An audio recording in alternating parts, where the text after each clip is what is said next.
तो last time हमने elevation in boiling point का थर्मोडायनेमिक डेरिवेशन कर लिया था। आज हम उसको डिटरमाइन करने के एक्सपेरिमेंटल मेथड कर लेते हैं। तो फर्स्ट मेथड इज़ लैंड्सबर्गर मेथड। ये मेथड्स भी इम्पोर्टेंट है, ये आपको करने हैं, ठीक है। तो इसमें जिस तरह का हम अपरेटस यूज़ करते हैं,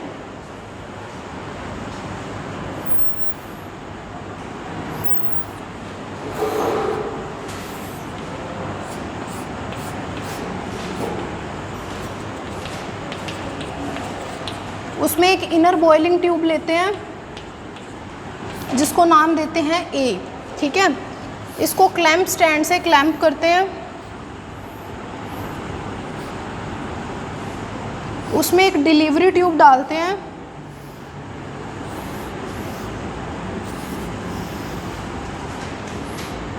जिसका एंड में इस तरह का हेड होता है। इसमें सॉल्वेंट के वेपर्स रखे हैं।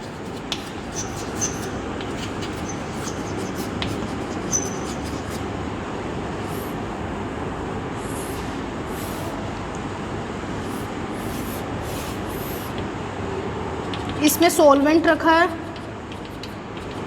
ये एक इनर बॉइलिंग ट्यूब है, इसको हम नेम देते हैं, इस हेड को नाम देते हैं सी, इसको डी,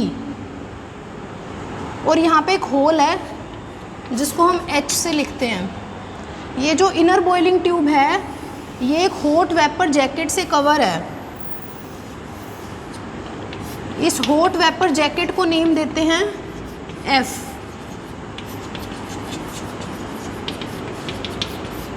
ठीक है, कमन। इसको हमने एक कंडेंसर से कनेक्ट किया है।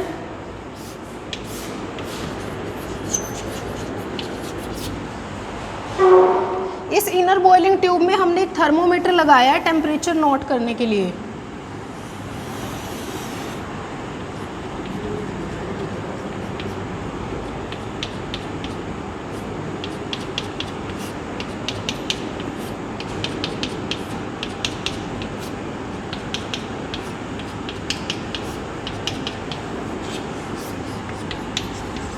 इस थर्मोमीटर को नाम देते हैं ई। देखो अब इसमें क्या करना है, हमने यहाँ से फ्लेम प्रोवाइड करनी है। ये जो इस तरह का सेटअप है, इसमें हमने एक बॉइलिंग ट्यूब ली है। इसका एक बार इधर देख लो, ये सब बना हुआ है बुक में। इस मेथड का बेसिक प्रिंसिपल क्या है, इसमें हमने जो टेम्परेचर नोट करना है प्योर सॉल्वेंट का और सॉल्यूशन का, वो हमने बॉइलिंग टेम्परेचर नोट करना है। वो बॉइलिंग टेम्परेचर हमने कैसे नोट करना है, उसको डायरेक्ट हीट नहीं करना। उसको हमने कैसे हीट करना है, दूसरी ट्यूब में जो प्योर सॉल्वेंट रखा है उसको हीट करना है। उसके वेपर्स डिलीवरी ट्यूब के थ्रू वहाँ पहुँचाने हैं। उन वेपर्स के थ्रू इसको कांस्टेंट हीट प्रोवाइड करनी है। इसको डायरेक्ट हीट नहीं करना। डायरेक्ट हीट करेंगे तो उसमें क्या रहता है, सुपर हीटिंग के चांसेस रहते हैं, तो वो हमने नहीं करना। ठीक है, हमने इसको यहाँ से, ये जो बॉइलिंग ट्यूब है जिसको हमने ए का नाम दिया है, इसमें हमने सॉल्वेंट रख दिया। इसको डायरेक्ट हीट करेंगे, इसके वेपर बनेंगे। वेपर किस में जाएंगे, इस डिलीवरी ट्यूब में। यहाँ पे वेपर्स इकट्ठे होंगे। इन वेपर से इस सॉल्वेंट को क्या मिलेगी, हीट मिलेगी, कांस्टेंट और स्टेडी हीट मिलेगी, सुपर हीटिंग नहीं होगी। ठीक है, फिर ये सॉल्वेंट हीटअप होगा, टेम्परेचर राइज होगा, ये थर्मोमीटर पे टेम्परेचर आएगा। ठीक है, तो ये थर्मोमीटर इस एक पॉइंट ऐसा आएगा जब इस थर्मोमीटर पे टेम्परेचर कांस्टेंट हो जाएगा। वो कांस्टेंट टेम्परेचर इस सॉल्वेंट का क्या होगा, बॉइलिंग टेम्परेचर। ठीक है, तो सॉल्वेंट का बॉइलिंग टेम्परेचर नोट कर लिया। अब हम क्या करेंगे, इस प्रोसेस को रोक देंगे, यहाँ से हीटिंग थोड़ी देर के लिए रोक देंगे। फिर हम क्या करेंगे, इस बॉइलिंग ट्यूब में एक non weight of non volatile solute डालेंगे। नॉन वोलेटाइल सोल्यूट W2 उसका अमाउंट हमें पता है क्योंकि उसको हम वे करके डालेंगे। इस बॉइलिंग ट्यूब में डालेंगे, मिक्स करेंगे तो क्या बनेगा, सॉल्यूशन बन जाएगा। अब हमने इस सॉल्यूशन का बॉइलिंग टेम्परेचर नोट करना है। सेम प्रोसेस फिर से करेंगे और फिर हमें क्या आ जाएगा, सॉल्यूशन का boiling temperature. Elevation in boiling point क्या होता है, del TB is equal to TS minus T naught. तो हमें क्या मिल जाएगा, डेल TB। समझ में आया, समझ में आया क्या। तो इसमें हम डेल टी बी नोट कर लेंगे, पर्पज़ हमारा यही था। और जो ये बॉइलिंग ट्यूब लेते हैं ना, ये हम ग्रेजुएटेड लेते हैं। ग्रेजुएटेड मतलब जैसे मेजरिंग सिलेंडर होता है ना, जिसमें मार्क्स बने होते हैं कि हमने 5 ml डाला है, 10 ml डाला है, 15 ml डाला है, हमें पता होता है। वैसे ही इसमें भी क्या बनी हुई है, mls बने होंगे, ठीक है। तो हमें क्या चीज़ें, अब मान लो हमें molecular mass of solvent note करना है। मोलिकुलर मास ऑफ सॉल्वेंट क्या होता है, मोलिकुलर मास ऑफ सॉल्वेंट का फॉर्मूला होता है W2 into 1000 into KF divided by del TB into W1, ठीक है, यही फॉर्मूला होता है। अब हमें वेट ऑफ सोल्यूट पता है, 1000 कांस्टेंट है, KF हमें थ्योरेटिकल वैल्यू से पता लग जाएगा, डेल TB हमें इस एक्सपेरिमेंट से पता चल जाएगा, W1 कैसे पता चलेगा, वेट ऑफ सॉल्वेंट कैसे पता चलेगा। ये जो बॉइलिंग ट्यूब है इसमें ग्रेजुएटेड है, तो कितना सॉल्वेंट डाला है हमें उसकी वॉल्यूम तो पता होगी ना, ठीक है, वॉल्यूम वहाँ से पता लग जाएगी। सॉल्वेंट की डेंसिटी हम बुक से देख लेंगे, क्योंकि थ्योरेटिकल वैल्यू होती है डेंसिटी, वो बुक से देख लेंगे। वॉल्यूम इंटू डेंसिटी क्या आ जाएगा, वेट ऑफ सॉल्वेंट, ठीक है। ये सारी वैल्यूज़ यहाँ पुट करके हमें क्या मिल जाएगा, मोलिकुलर मास ऑफ सोल्यूट। इस मेथड से पर्पज़ हमारा तो डेल टी भी पता करना है, लेकिन इससे हम क्या निकाल सकते हैं, M2 भी निकाल सकते हैं, ठीक है। लेकिन इस एक्सपेरिमेंट के अभी भी ड्रॉबैक्स हैं। क्या ड्रॉबैक्स हैं कि इसमें, हालांकि हम इसको ऐसे करते हैं कि इसमें सुपर हीटिंग ना हो, लेकिन फिर भी इसमें सुपर हीटिंग के चांसेस रहते हैं, ठीक है, इसमें सुपर हीटिंग होती है। और जो डेल टीबी की वैल्यू है वो बिल्कुल एक्यूरेट नहीं मिलती, ठीक है, जो थ्योरेटिकल वैल्यू है उससे हमेशा 0.1 डिग्री क्या होगी, ज़्यादा होगी। तो थोड़े से एरर्स इसकी वैल्यूज़ में भी रहते हैं, ठीक है। तो ये रहेगा इसमें। और बॉइलिंग टेम्परेचर पे हमें सॉल्यूशन की कॉम्पोजिशन का पता नहीं रहता कि क्या होगी, तो ये भी इसका एक ड्रॉबैक है। इन सारे ड्रॉबैक्स को ओवरकम करने के लिए हम एक और मेथड लेके आए जिसको बोलते हैं कॉटरेल्स मेथड। कॉटरेल्स मेथड में, जैसे इसमें तो हम इनडायरेक्ट हीटिंग करते हैं ना सॉल्वेंट और सॉल्यूशन को, कॉटरेल्स मेथड में हम क्या करते हैं, डायरेक्ट हीटिंग करते हैं, ठीक है। Second method is Cottrell's method to determine the elevation in boiling point. इसमें हम एक बॉइलिंग ट्यूब लेंगे, हालांकि वो भी ग्रेजुएटेड होगी, उसमें हम क्या लेंगे, प्योर सॉल्वेंट लेंगे। इसमें हमने पोर्सिलिन के पीसीज ऐड कर दिए। पोर्सिलिन के पीसीज हम क्यों ऐड करते हैं, ताकि सॉल्यूशन में बम्पिंग ना हो, क्योंकि जब हम सॉल्यूशन डायरेक्ट बॉयल करेंगे तो सॉल्यूशन बम्प होता है। पोर्सिलिन पीसीज क्या करते हैं, बम्पिंग को रोकते हैं कि सॉल्यूशन बम्प होके एकदम से बाहर ना आए। तो इसमें हम थर्मोमीटर लगाएंगे, कम इन। थर्मोमीटर ना हमें middle of the boiling tube में लगाना है, साइड में नहीं लगाना। ये थर्मोमीटर का बल्ब है,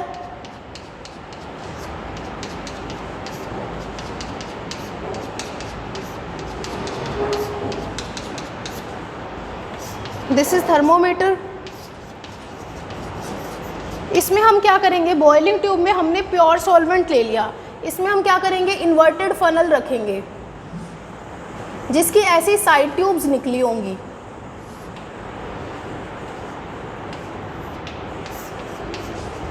फनल विद साइड ट्यूब्स, ठीक है। फिर हम क्या करेंगे, इसको इसके ऊपर एक और हम जैकेट कवर करेंगे इस थर्मोमीटर के ऊपर। तो इसमें होगा क्या, हम इसको डायरेक्ट हीट करेंगे अगेन, ठीक है। उसमें हम डायरेक्ट हीट नहीं कर रहे थे, इसमें हम डायरेक्ट हीट कर रहे हैं। तो इसमें क्या होगा, सॉल्वेंट के वेपर्स बनेंगे। सॉल्वेंट के वेपर्स इस इन्वर्टेड फनल से होके, इन साइड ट्यूब से होके थर्मोमीटर के बल्ब पे कलेक्ट होंगे, ठीक है।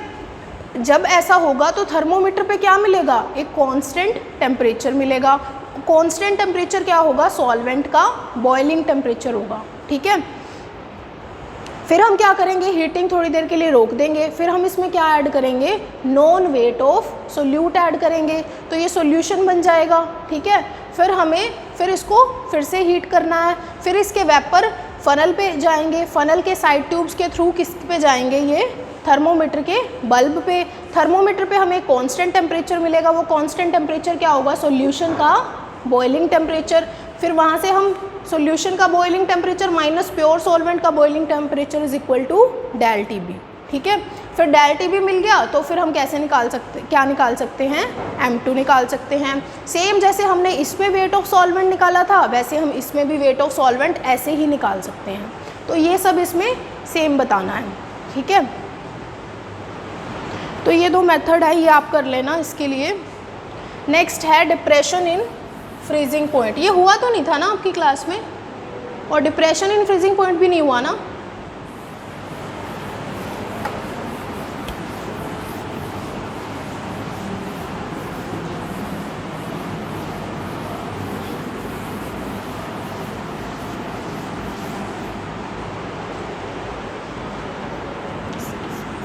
Fourth and last colligative property is depression in freezing point.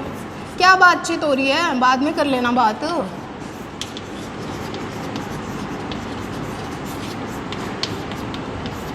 It is denoted by del T F. ठीक है, फ्रीजिंग पॉइंट में डिप्रेशन, डिप्रेशन क्या होता है, कम होना, किसका, फ्रीजिंग पॉइंट का। कब कम होता है फ्रीजिंग पॉइंट, जब तुम सॉल्वेंट का क्या बनाओगे, सॉल्यूशन बनाओगे, और सॉल्यूशन में क्या ऐड करोगे, नॉन वोलेटाइल सोल्यूट ऐड करोगे। जब तुम सॉल्यूशन में नॉन वोलेटाइल सोल्यूट ऐड करोगे तो उसका फ्रीजिंग पॉइंट क्या होगा, कम होगा। सॉरी, सॉल्यूशन में नहीं, सॉल्वेंट में जब तुम नॉन वोलेटाइल सोल्यूट ऐड करोगे तो वो क्या बन जाएगा, सॉल्यूशन बन जाएगा। ठीक है, तो इस सॉल्यूशन का जो फ्रीजिंग पॉइंट है वो किससे कम होगा, इस सॉल्वेंट से। ठीक है, लास्ट जो कोलिगेटिव प्रॉपर्टी पढ़ी थी हमने वो क्या पढ़ी थी, elevation in boiling point. Elevation का क्या मतलब होता है, बढ़ना। एक बार लिखो मत, इधर समझ लो। एलिवेशन का क्या मतलब होता है, बढ़ना। डिप्रेशन का क्या मतलब होता है, कम होना। बॉइलिंग पॉइंट एलिवेट हो रहा था, किसका बढ़ रहा था बॉइलिंग पॉइंट, सॉल्यूशन का, किसके कंपैरिजन में, सॉल्वेंट के कंपैरिजन में। अब डिप्रेशन हो रहा है यानी कम हो रहा है, तो किसका फ्रीजिंग पॉइंट कम हो रहा है, सॉल्यूशन का, किसके कंपैरिजन में, प्योर सॉल्वेंट के कंपैरिजन में। ठीक है, तो फ्रीजिंग पॉइंट होता क्या है, सबसे पहले तो ये पता होना चाहिए। फ्रीजिंग पॉइंट वो टेम्परेचर होता है जिसपे सॉलिड एंड लिक्विड फेसेस को एग्जिस्ट करते हैं, एक साथ एग्जिस्ट करेंगे। उस टेम्परेचर को क्या बोलते हैं, उस सॉल्वेंट या सॉल्यूशन का boiling temperature, sorry freezing temperature. ठीक है, और वो टेम्परेचर जिसपे सॉलिड और लिक्विड का क्या होगा, at which solid and liquid have same vapor pressure। ठीक है, जहाँ पे सॉलिड और लिक्विड का सेम वेपर प्रेशर होगा। तो इसको हम ग्राफिकली देख लेते हैं।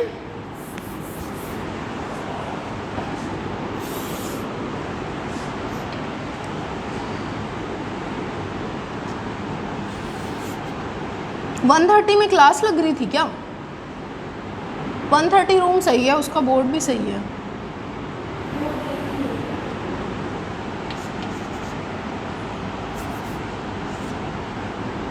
देखो ये जो BC कर्व दिखाया है ये किसके लिए दिखाया मैंने, लिक्विड सॉल्वेंट के लिए। ठीक है, ये जो B पॉइंट है, B पॉइंट पे ये लिक्विड क्या होना शुरू हो गया, सॉलिडिफाई होना शुरू हो गया। इस B पॉइंट पे इसका सॉलिड और लिक्विड फेस को एग्जिस्ट कर रहे हैं और उनका वेपर प्रेशर भी क्या है, सेम है।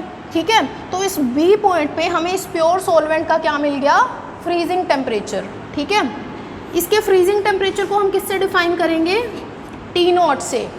T0 पे इस सॉल्वेंट का वेपर प्रेशर कितना है, P0। ये ग्राफ हम किस किस के बीच में बना रहे हैं, वेपर प्रेशर वर्सेस टेम्परेचर।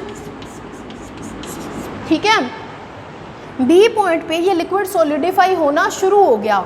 ठीक है, B से A तक ये पूरा सॉलिड हो गया। तो ये B से A तक ये पूरा कर्व किसके लिए है, ये तो लिक्विड सॉल्वेंट के लिए है, ये किसके लिए है, सॉलिड सॉल्वेंट के लिए, मतलब ये सॉल्वेंट सॉलिडिफाई हो गया।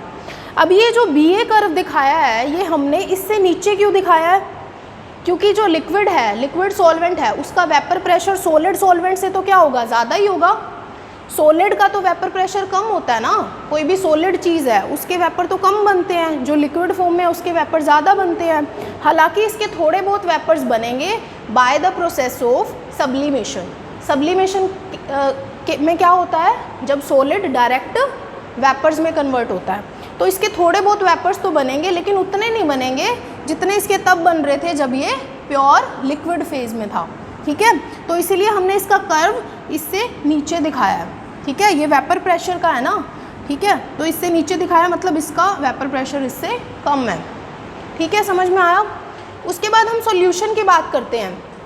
अब हमने पहले भी ये डिस्कस किया हुआ है कि अगर कोई सॉल्यूशन होता है जिसमें नॉन वोलेटाइल सोल्यूट है, अगर कोई सॉल्यूशन है जिसमें नॉन वोलेटाइल सोल्यूट है तो उसका वेपर प्रेशर प्योर सॉल्वेंट के कंपैरिजन में क्या होगा, कम होगा। तो हमेशा उसके हम ग्राफ को कैसे दिखाते हैं, इससे लोअर पे दिखाते हैं। ठीक है, थोड़ा और लोअर भी दिखा सकते हो, बट हमने आगे इसको इस पॉइंट पे मिलाना है। ठीक है, तो ये है किसका, सॉल्यूशन का कर्व। ठीक है, अब देखो इस टेम्परेचर पे, जिस टेम्परेचर पे सॉल्वेंट फ्रीज हुआ था उस टेम्परेचर पे सॉल्यूशन तो फ्रीज नहीं हुआ। ठीक है, मतलब इसको फ्रीज करने के लिए हमें टेम्परेचर और कम करना पड़ेगा। किससे कम करना पड़ेगा, T0 से। ठीक है, तुम लोग इधर बैठ जाया करो ना, उधर से दिखता है। तो हमें टेम्परेचर और कम करना पड़ेगा, यानी T0 पे तो ये फ्रीज नहीं होगा। हम टेम्परेचर और कम करते गए, एक पॉइंट आया D। इस D पॉइंट पे क्या हुआ, ये जो सॉल्यूशन था ये सॉलिडिफाई होना शुरू हो गया। तो इस D पॉइंट पे हमें क्या मिल गया, इसका फ्रीजिंग टेम्परेचर। ठीक है, और इसको हम क्या लिखेंगे, TS, that is freezing temperature of solution. ठीक है, अब इस TS पे जो सॉल्यूशन है उसका प्रेशर कितना है, स्मॉल p। ठीक है, और इस T0 पे इस सॉल्यूशन का प्रेशर कितना था, PS। ठीक है, समझ में आया ना, ये समझ में आई ये चीज़, किसी को नहीं समझ में। सॉल्यूशन का वेपर प्रेशर T0 टेम्परेचर पे PS है। ठीक है, और सॉल्यूशन का वेपर प्रेशर इसके क्या हुआ, P0 तो सॉल्वेंट का है ना। इधर देखो एक बार कर्व, T0 टेम्परेचर पे हमें क्या मिल गया, सॉल्वेंट का फ्रीजिंग टेम्परेचर मिल गया। सॉल्वेंट के फ्रीजिंग टेम्परेचर पे सॉल्वेंट का वेपर प्रेशर कितना था, P0। इस फ्रीजिंग टेम्परेचर पे सॉल्यूशन का वेपर प्रेशर कितना है, PS। सॉल्यूशन का वेपर प्रेशर प्योर सॉल्वेंट के कंपैरिजन में हमेशा क्या है, कम ही है। ठीक है, तो इस टेम्परेचर पे इसका वेपर प्रेशर PS है। ठीक है, अभी ये फ्रीज नहीं हुआ तो फ्रीज करने के लिए हमने टेम्परेचर और कम किया, फिर हमें क्या मिल गया, सॉल्यूशन का फ्रीजिंग टेम्परेचर मिल गया। कौन से पॉइंट पे मिला है, D पॉइंट पे। ये D पॉइंट है। ठीक है, ये D पॉइंट है जिस पे हमें क्या मिला है, सॉल्यूशन का फ्रीजिंग टेम्परेचर मिला है। और B पॉइंट पे हमें किसका फ्रीजिंग टेम्परेचर मिला है, प्योर सॉल्वेंट का। तो हमें सॉल्यूशन को फ्रीज करने के लिए इतना टेम्परेचर कम करना पड़ा।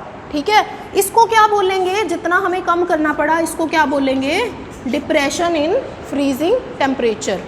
And depression in freezing temperature is equal to T0 minus TS। जो एलिवेशन इन बॉइलिंग टेम्परेचर होता था डेल TB, वो किसके इक्वल होता था, TS माइनस T0 के। इसमें उल्टा हो गया, डिप्रेशन हो गया। ठीक है, तो इसमें क्या हो गया, T0 माइनस TS। तो तुम इसको डिप्रेशन और एलिवेशन से याद कर सकते हो। ठीक है, अब ऐसा हो क्यों रहा है, क्यों सॉल्यूशन का फ्रीजिंग टेम्परेचर कम हो रहा है। देखो, फ्रीजिंग एक ऐसी प्रोसेस है जिसमें हम किसी भी लिक्विड को मोर ऑर्डर्ड फॉर्म में लाना चाहते हैं, क्योंकि फ्रीज कर रहे हैं मतलब वो सॉलिडिफाई हो रहा है। और जो सॉलिड फेज होता है उसमें जो पार्टिकल्स होते हैं वो मोर ऑर्डर्ड अरेंजमेंट में होते हैं as compared to liquid phase. ठीक है, तो अब सॉल्वेंट में तो क्या हो रहा है, कोई और नहीं है, सिर्फ एक कंपोनेंट है। प्योर सॉल्वेंट में क्या है, एक कंपोनेंट है, तो वो तो जल्दी फ्रीज हो जाएगा। लेकिन सॉल्यूशन में क्या है, नॉन वोलेटाइल सोल्यूट भी है। तो नॉन वोलेटाइल सोल्यूट इसको ऑर्डर्ड अरेंजमेंट में आने से रिस्ट्रिक्ट करेगा। इसके पार्टिकल्स होंगे ना, इसके पार्टिकल्स अपनी अरेंजमेंट करेंगे, तो ये इसको मोर मतलब ओवरऑल सॉल्यूशन को मोर ऑर्डर्ड फॉर्म में आने में रिस्ट्रिक्ट करेगा, ठीक है।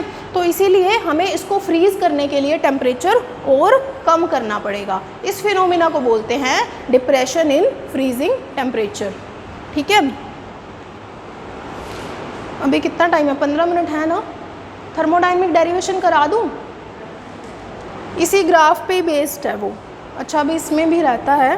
अब देखो ये जो डेल टी एफ है ये किस पे डिपेंड कर रहा है, del T F is directly proportional to del P, ठीक है। डेल पी क्या डिफाइन कर रहा है, relative lowering in vapour pressure, ठीक है। जितना सॉल्यूशन का वेपर प्रेशर सॉल्वेंट के कंपैरिजन में कम होगा उतना इसको फ्रीज करने के लिए हमें टेम्परेचर और कम करना पड़ेगा, ठीक है। तो डिप्रेशन इन फ्रीजिंग पॉइंट किसके डायरेक्टली प्रोपोर्शनल हुआ, relative lowering of vapour pressure. And from Raoult's law relative lowering of vapour pressure is directly proportional to mole fraction of solute, ठीक है। So ultimately del T F must be directly proportional to x2, ठीक है। So del T F is directly proportional to x2। इस directly proportional को हटा के हम क्या किससे रिप्लेस कर सकते हैं, स्मॉल k से कर सकते हैं, ठीक है। यहाँ पे क्या आ जाएगा, x2। Now x2 must be equal to n2 by n2 plus n1। Now इसमें हम जिस सॉल्यूशन की बात करते हैं ना वो मोस्टली डाइल्यूट सॉल्यूशन होता है। In case of dilute solution number of moles of solute कम होंगे। डाइल्यूट सॉल्यूशन में क्या होता है, n2 number of moles of solute कम होंगे। So n2 can be neglected in comparison to n1, ठीक है। तो यहाँ पे क्या हो जाएगा, small K into n2 by n1, ये हो जाएगा ना, ठीक है। तो हम इसको क्या लिख देंगे, del T F is equal to small K into n2 by n1, ठीक है। Now number of moles of solute is equal to W2। Number of moles of solute किसके इक्वल होगा, given weight by molecular weight, ठीक है। And similarly n1 is equal to W1 by n1, ठीक है। तो ये हमारे पास किसके इक्वल आ जाएगा, W2 bye M2 into M1 bye W1 लिख सकते हैं। नाउ अगेन हम W2 बाय M2 को किसके इक्वल लिख देंगे, N2 के ना। W2 बाय M2 किसके इक्वल है, N2 के, ठीक है। हमें बेसिकली ये मोलैलिटी की टर्म्स में लाना है, इसीलिए हमने इसको एक्सपैंड किया है, ठीक है। लेकिन अगर तुम N2 को एक्सपैंड ना करो तो भी चलेगा, सिर्फ N1 को एक्सपैंड भी कर सकते हो क्योंकि मोलैलिटी का फॉर्मूला तो उससे भी निकल जाएगा, ठीक है। इसको फिर से N2 लिख देते हैं divided by W1 into molecular mass of solvent. अब number of moles of solute divided by given weight of solvent must be equal to molality, ठीक है। तो इसको हम क्या लिख देंगे, small K into molality into M1। अब स्मॉल के इंटू M1 किसके इक्वल हो जाएगा, क्योंकि ये भी कांस्टेंट है, मोलिकुलर मास ऑफ सॉल्वेंट होता ही कांस्टेंट है, तो K इंटू M1 किसके इक्वल हो जाएगा, K F के, ठीक है। वेरिएबल चीज़ यहाँ क्या है, मोलैलिटी, ठीक है। तो मोलैलिटी हम ऐसे लिख देंगे KF इंटू M। अब इस फॉर्मूला का सिग्निफिकेंस क्या है, del TF into is equal to KF into M का सिग्निफिकेंस क्या है। इसका सिग्निफिकेंस ये है कि अगर हम इक्विमोलल सॉल्यूशन लेते हैं, इक्विमोलल सॉल्यूशन का क्या मतलब है कि अगर हम दो ऐसे सॉल्यूशन लेते हैं जिनकी मोलैलिटी सेम है और जो सेम सॉल्वेंट में बनाए गए हैं तो उनका डिप्रेशन इन फ्रीजिंग पॉइंट क्या होगा, सेम होगा, ठीक है। So equimolal solutions of same solvent have same depression in freezing point, ठीक है। तो यही इसका सिग्निफिकेंस है। अगर 1 मार्क में कोई इसका इस फॉर्मूले का सिग्निफिकेंस पूछ ले तो आप ये बता सकते हो। अब इस फॉर्मूले का एक और चीज़ क्या है कि हम इससे क्या निकाल सकते हैं, मोलिकुलर मास ऑफ सोल्यूट निकाल सकते हैं, ठीक है।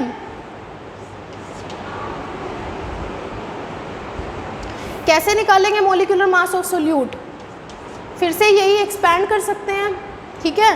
डेल TF किसके इक्वल हो जाएगा, molality must be equal to number of moles of solute divided by given weight of solvent in kgs, ठीक है। Now del T F is equal to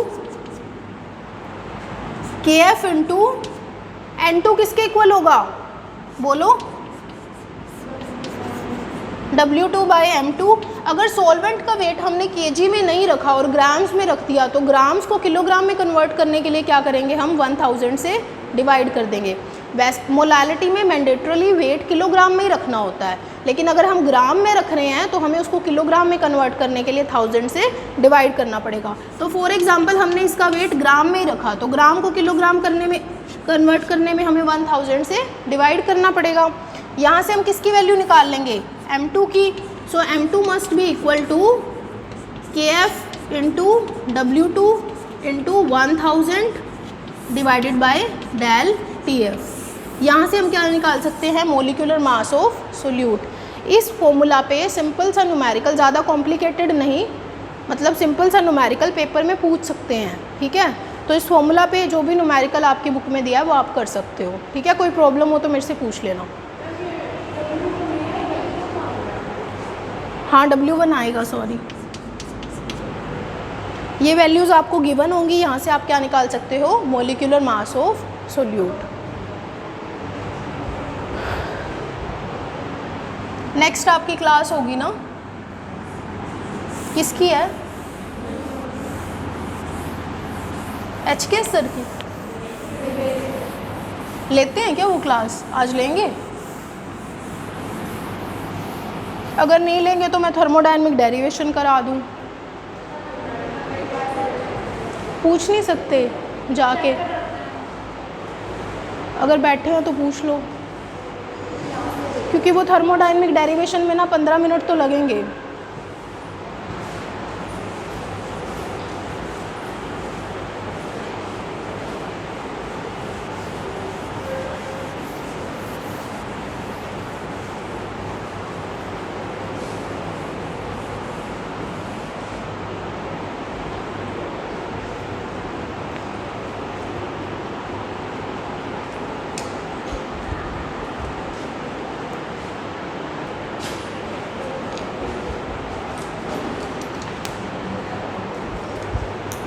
तो हम इसका थर्मोडायनेमिक डेरिवेशन कर लेते हैं। जो लास्ट में हमने फॉर्मूला लिखा था del T F is equal to K F into M, उसको थर्मोडायनेमिकली ड्राइव करना है यूजिंग दिस ग्राफ, ठीक है।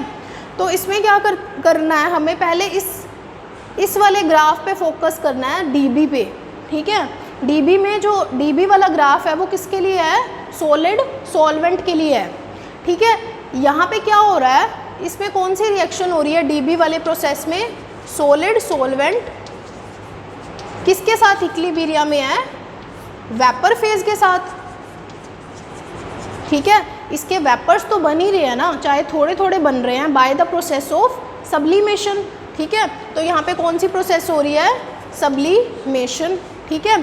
तुम्हें बी और डी पॉइंट्स पे फोकस करना है। जैसे हमने लास्ट डेरिवेशन में क्लॉसियस-कैलिब्रेन इक्वेशन लिखी थी, तुम्हें थर्मोडायनेमिक डेरिवेशन वो तो करा दिया ना, एलिवेशन इन बॉइलिंग पॉइंट का थर्मोडायनेमिक डेरिवेशन, कहीं वो रह तो नहीं गया? नहीं करवाया ना। एक तो मेरे पास 4 सेक्शन है, ध्यान नहीं रहता किस में क्या हो गया, कितना हो गया। मुझे लग रहा है वो एलिवेशन इन बॉइलिंग पॉइंट का ग्राफ भी नहीं कराया है ना। चलो देखते हैं, इसके बाद करा देंगे। सॉलिड सॉल्वेंट किस में कन्वर्ट हो रहा है? वेपर फेज में by the process of sublimation. अब क्लॉसियस-कैलिब्रेन इक्वेशन क्या होती है? ln P2 by P1 is equal to del HS by R into 1 by T1 minus 1 by T2, ठीक है। अब तुम्हें B और D पॉइंट्स पे फोकस करना है। एट पॉइंट B करवा दिया, लिखा हुआ है थर्मोडायनेमिक डेरिवेशन।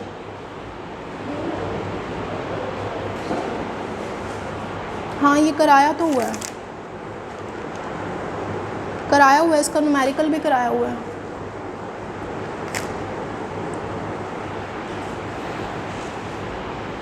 तो अब तुम्हें एट पॉइंट बी देखना है। देखो जो T1 टेम्परेचर होता है वो क्या होता है? लोअर टेम्परेचर होता है, और जो T2 टेम्परेचर होता है वो क्या होता है? हायर वाला टेम्परेचर होता है। एट पॉइंट बी देखो, एट पॉइंट बी टेम्परेचर कितना है, टी नॉट, ठीक है। टी नॉट किसके कोरस्पॉन्डिंग होगा, टी नॉट हायर टेम्परेचर है, तो इक्वेशन में किसके कोरस्पॉन्डिंग होगा, T2 के। समझ में आ रहा है, ठीक है। तो इसको हम किसके कोरस्पॉन्डिंग लिख सकते हैं, T2 के। ये हम ऐसे कंपेयर क्यों कर रहे हैं, क्योंकि हमने इसके कोरस्पॉन्डिंग ये वैल्यूज़ इक्वेशन में पुट करनी है, ठीक है। अब टी नॉट टेम्परेचर पे प्रेशर कितना है, बी पॉइंट पे देखो प्रेशर कितना है, पी नॉट, ठीक है। तो ये प्रेशर कितना है, पी नॉट। अब टी नॉट पे प्रेशर पी नॉट है, ठीक है। टी नॉट किसके कोरस्पॉन्डिंग है, T2 के। तो T2 के कोरस्पॉन्डिंग जो प्रेशर होगा वो किसके कोरस्पॉन्डिंग होगा, P2 के। तो ये प्रेशर किसके कोरस्पॉन्डिंग हुआ, P2 के। अब तुम डी पॉइंट को देखो, at point D, at point D temperature कितना है, Ts। At point D temperature is Ts। Ts temperature किसके कोरस्पॉन्डिंग होगा इक्वेशन में, T1 के कोरस्पॉन्डिंग होगा, ठीक है। T1 टेम्परेचर पे Ts पे प्रेशर कितना है, P, ठीक है। तो हमारे पास प्रेशर कितना होगा, P, और इक्वेशन में ये किसके कोरस्पॉन्डिंग होगा, P1 के, ठीक है। समझ में आया, कहीं समझ नहीं आया तो पूछ लो, समझ में आया। एट पॉइंट डी टेम्परेचर कितना है, Ts पे प्रेशर कितना है, P। Ts इक्वेशन के अकॉर्डिंग कौन से टेम्परेचर के कोरस्पॉन्डिंग है, लोअर टेम्परेचर के, तो ये किसके कोरस्पॉन्डिंग होगा, T1 के। इस पे जो प्रेशर होगा वो किसके कोरस्पॉन्डिंग होगा, P1 के। अब इसको एज इट इज़ इक्वेशन में पुट कर दो, ठीक है। तो हमारे पास क्या आएगा, ln is equal to del HS by R. T1 के कोरस्पॉन्डिंग कौन सा टेम्परेचर है, Ts, ठीक है। अब इस पे प्रेशर कितना है, P, तो P को हम कहाँ रखेंगे, नीचे, ठीक है। और T2 के कोरस्पॉन्डिंग कौन सा टेम्परेचर है, T नॉट के कोरस्पॉन्डिंग प्रेशर कितना है, P नॉट को हम कहाँ रखेंगे, ऊपर। ये समझ में आया कैसे रखी है वैल्यूज़, ठीक है। अब हम LCM लेंगे तो हमारे पास क्या आएगा, ln P naught by P is equal to del HS by R into LCM लेंगे तो हमारे पास क्या आएगा, T naught minus Ts by Ts into T naught, ठीक है। तो यहाँ पे हमारे पास क्या आएगा, del HS by R। T naught minus Ts किसके इक्वल होगा, T नॉट माइनस Ts किसके इक्वल होगा, डेल्टा TF। और हमने उस वाले थर्मोडायनेमिक डेरिवेशन में भी सपोज किया था कि डाइल्यूट सॉल्यूशन के लिए, फॉर डाइल्यूट सॉल्यूशन क्या होता है, जिसमें सोल्यूट की क्वांटिटी क्या होती है, कम होगी, सोल्यूट की क्वांटिटी कम होगी। अगर सोल्यूट की क्वांटिटी कम होगी तो उस सोल्यूशन का जो फ्रीजिंग टेम्परेचर है वो नियरली किसके इक्वल होगा, प्योर सॉल्वेंट के फ्रीजिंग टेम्परेचर के। तो हम क्या लिख सकते हैं यहाँ पे, वैसे एग्जैक्टली इक्वल नहीं होगा, नियरली इक्वल होगा, लेकिन हम डेरिवेशन को ड्राइव करने के लिए हम क्या लिख लेते हैं कि वो एग्जैक्टली इक्वल है, ठीक है। तो Ts इज इक्वल टू किसके इक्वल हो जाएगा, T नॉट, ठीक है। तो हम यहाँ पे वैल्यू पुट कर देंगे, Ts किसके इक्वल रख देंगे, T नॉट के। तो यहाँ पे क्या आ जाएगा, T नॉट स्क्वायर, ठीक है। तो हम इसको किसका नाम दे देते हैं, इक्वेशन 1 का। समझ में आया यहाँ तक। फिर अभी तो हमने BD पॉइंट्स कंसीडर किए थे, अब इस वाले ग्राफ में आ जाओ। इस वाले ग्राफ में इस वाले पॉइंट को हम नाम दे देते हैं F।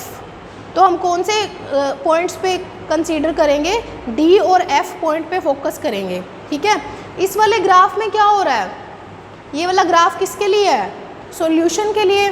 इसमें कौन सी प्रोसेस हो रही है, solution is in equilibrium with its vapour phase. तो इसमें कौन सी प्रोसेस हो रही है, वेपराइजेशन हो रही है ना, ठीक है। अब देखो पहले वाले में और इसमें एक पॉइंट कॉमन है, कौन सा, D पॉइंट। तो D पॉइंट हम दोबारा से नहीं लिखेंगे, ठीक है, क्योंकि वो तो हमने लिख ही लिया ना। हमें F पॉइंट पे फोकस करना है। एट पॉइंट F क्या हो रहा है, बोलो, एट पॉइंट F टेम्परेचर कितना है, T नॉट। इक्वेशन में किसके कोरस्पॉन्डिंग है, T2 के। T नॉट के कोरस्पॉन्डिंग प्रेशर कितना है, PS किसके कोरस्पॉन्डिंग होगा इक्वेशन में, P2 के, ठीक है। अब हमें डी और एफ पॉइंट को एज इट इज़ उस इक्वेशन में पुट कर देना है, ठीक है, इस मेन इक्वेशन में। तो हमारे पास क्या आएगा, पी की वैल्यू बाद में रखेंगे। देखो वहाँ पे तो हमने सब्लिमेशन एंथैल्पी पुट की थी ना, क्योंकि सॉलिड वेपर में कन्वर्ट हो रहा था, यहाँ पे लिक्विड वेपर में कन्वर्ट हो रहा है, सॉल्यूशन एक लिक्विड ही होगा ना, लिक्विड फेज में ही होगा। तो यहाँ पे क्या रखेंगे हम, del H V by R. अब T1 वाले के कॉरस्पॉन्डिंग कौन सा टेम्परेचर है, जो पॉइंट डी पे है, ठीक है, डी पे क्या है टेम्परेचर, टीएस पे प्रेशर कितना है, P। यहाँ पे क्या रखेंगे, टी नॉट पे प्रेशर कितना है, PS। समझ में आया। इसका भी एलसीएम लेंगे तो हमारे पास क्या बनेगा, del H V by R into T naught minus T S by T naught into T S, ठीक है। जैसे सेम ये वाला किया था ना, सेम वही स्टेप करना है सारा। मैं इसको डायरेक्ट लिख रही हूँ, किसके इक्वल आ जाएगा, del H V by R किसके इक्वल आएगा, del T F by T naught square, ठीक है। सेम यहाँ तक ये यही सेम करना है, ठीक है। इसको हम किसका नाम दे देते हैं, इक्वेशन 2 का। अब इस ग्राफ का काम ख़त्म हो गया, इस ग्राफ को हम रब कर देते हैं।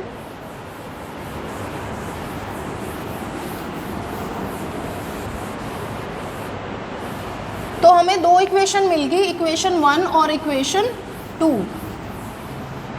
ठीक है। अगर हम इक्वेशन 2 माइनस इक्वेशन 1 करें तो क्या आएगा,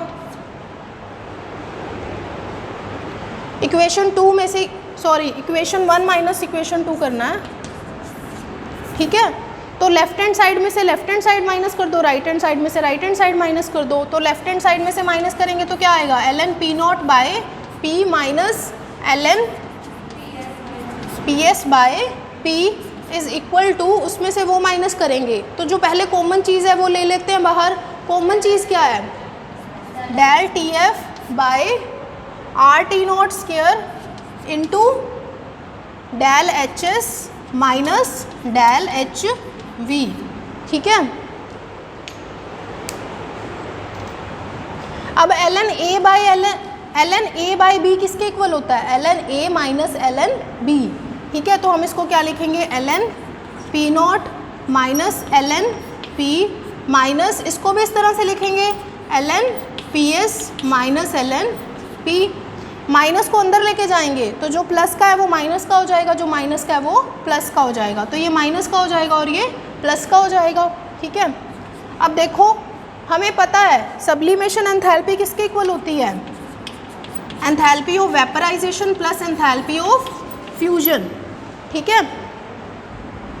वेपराइजेशन क्या होता है, जब लिक्विड गैस में कन्वर्ट हो रहा है। फ्यूजन क्या होता है, जब सॉलिड लिक्विड में कन्वर्ट होता है। तो दोनों को ऐड ऑन करेंगे तो हमें क्या मिलेगी, सब्लिमेशन एंथैल्पी, क्योंकि सब्लिमेशन में क्या होता है, सॉलिड गैस में कन्वर्ट होता है, ठीक है।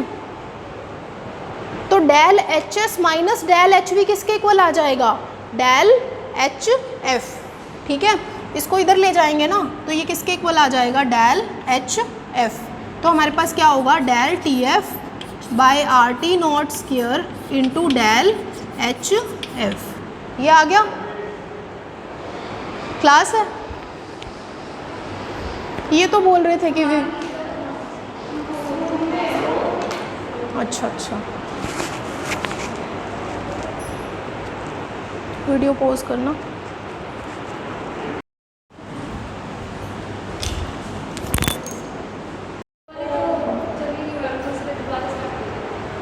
कोई बात नहीं, मर्ज कर लेंगे, शुरू होगी ना तो ये आएगा, ठीक है। तो ln p से हम क्या कैंसिल कर लेंगे, ln p कैंसिल कर लेंगे तो हमारे पास क्या हो जाएगा, ln p naught minus ln ps is equal to del T F by R T naught square into del H F, ठीक है। तो ln a minus ln b किसके इक्वल हो जाएगा, ln p naught by P S is equal to del T F by R T naught square into del H F, ठीक है। ये आ गया। इसको हम इक्वेशन किसका नाम दे देंगे, 3 का, ठीक है। समझ में आया यहाँ तक? फिर हम अब एक नई इक्वेशन शुरू करते हैं जो सेम हमने thermodynamic derivation of elevation in boiling point पे किया था ना, वो वाला क्या था, P naught minus P S divided by P naught is equal to x2। ठीक है, अब इसको P नॉट को इंडिविजुअली इनसे डिवाइड करो तो हमारे पास क्या आ जाएगा, 1 minus P S by P naught is equal to x2। ठीक है, x2 को इधर ले जाएंगे तो हमारे पास क्या बनेगा, 1 minus x2 is equal to P S by P naught. अब हमें ना इसकी इस साइड को उसके सिमिलर बनाना है, ln P not by P S के बनाना है। तो हम क्या करेंगे, दोनों तरफ नेचुरल लॉग लेना पड़ेगा क्योंकि वहाँ नेचुरल लॉग है। तो taking natural log on both sides we have ln P S by P naught is equal to ln 1 minus x2। ठीक है, सर को बुला लो, आगे। तो यहीं तक